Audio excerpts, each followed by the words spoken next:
Most of the Fat Controller's engines accepted diesels. James had never liked them. "They're all right," said Henry, "just mixed traffic engines like you and me."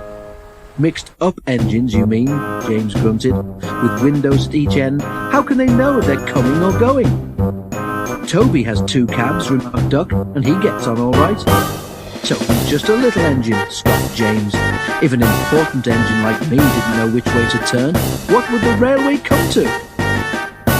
All the engines agreed that James was becoming much too puffed up in his smoke box.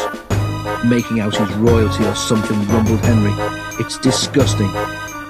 "I knew an engine called King James," remarked Duck, "in the old days at Paddington.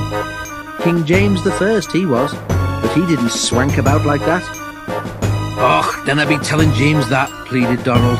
"It's even mair of a misery he'll be making our lives." "Exactly," agreed Henry, "but who's going to trim his wheels for him?"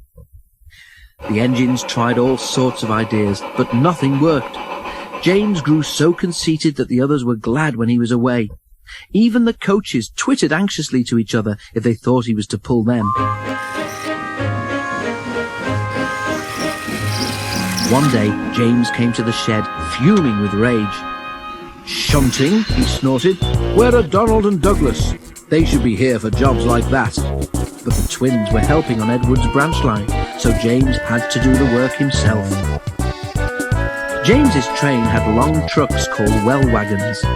These have bogie wheels at each end, with a low section between them. They're used to carry cars, tractors, and other heavy machinery. The shunting should have been easy, but James was cross. He bumped the trucks. "Oh, oh, oh, oh, oh!" they cried. Some of them slipped their brakes on to spite James. The weather was damp and misty too, so the shunting took a long time. At last James had only 2 trucks to fetch before his train was ready. Because of the mist, the signalman sometimes found it hard to see what was happening. James's driver told him that James would whistle when they had collected all the trucks and were clear of the points. They had almost finished when suddenly James heard a sharp peep peep from another engine close by.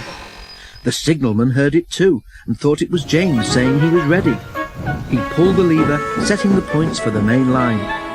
But James wasn't ready. The points changed when one of the trucks was halfway over them. One bogie went the right way, but the other was diverted towards the main line. Before James realised it, the truck was travelling sideways between the 2 lines. A signal stood right in its path. "Stop!" squealed the truck, but it was too late.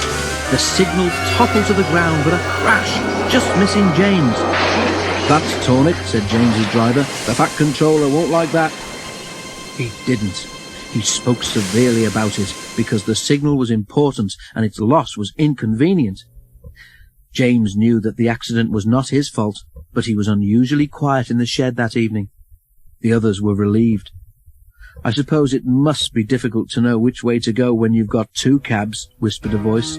"But to go 2 ways at once with only 1 cab, that really is something." James pretended he hadn't heard.